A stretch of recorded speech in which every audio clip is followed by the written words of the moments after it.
ఇప్పుడు ఈ మధ్య గత కొన్ని రోజుల నుంచి 67,000 కోట్ల అభివృద్ధి చెప్తా ఉన్నాడు కదా కేటీఆర్.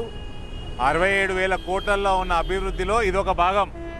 ఇది చూసి ఇది ఎల్ఈడి లైట్లు.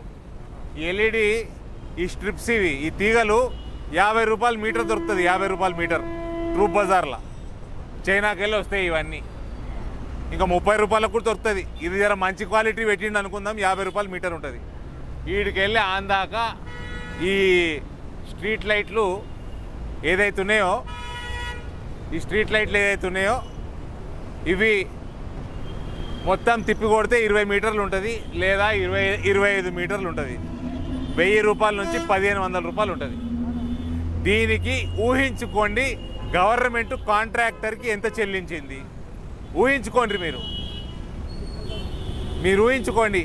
2,000, 3,000, 4,000 కాదు, 26,000 రూపాయలు చెల్లించిండ్రు ఒక్క స్ట్రీట్ లైట్కి. 26,000 రూపాయలు. 1000 రూపాయలు 1500 ఎక్కడ, 26,000 రూపాయలు ఎక్కడ? ఇది మనకు తెలంగాణలో జరుగుతున్న అవినీతి, అంతుపట్టని అవినీతి. ఇది ఎట్లుందంటే ఇది పరిస్థితి, దొంగ నోట్లు చపాయించేటోడు కూడా రూపాయికి రూపాయి లాభం అవుతుంది. ఇక్కడ రూపాయికి రూపాయి కాదు, రూపాయికి 26 రూపాయలు లాభం అవుతున్నది మన కేటీఆర్కి, కేసీఆర్కి.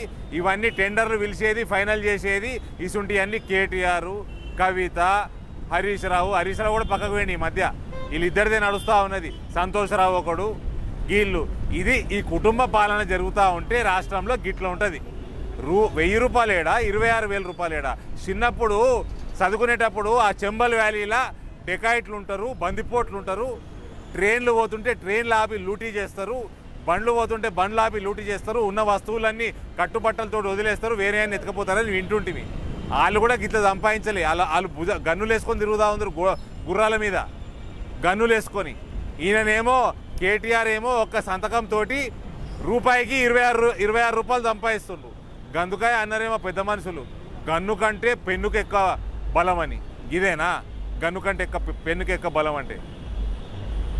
దీనికి కూడా మనము ఇప్పటికి కూడా కన్ను తెరుచుకొని ఈ అవినీతి రహిత పాలనని మనం హైదరాబాద్లో తెచ్చుకోకపోతే మన భవిష్యత్తు అంధకారమే, మన పిల్లల భవిష్యత్తు అంధకారమే, ఈ పట్టణ భవిష్యత్తు దరిద్రమే.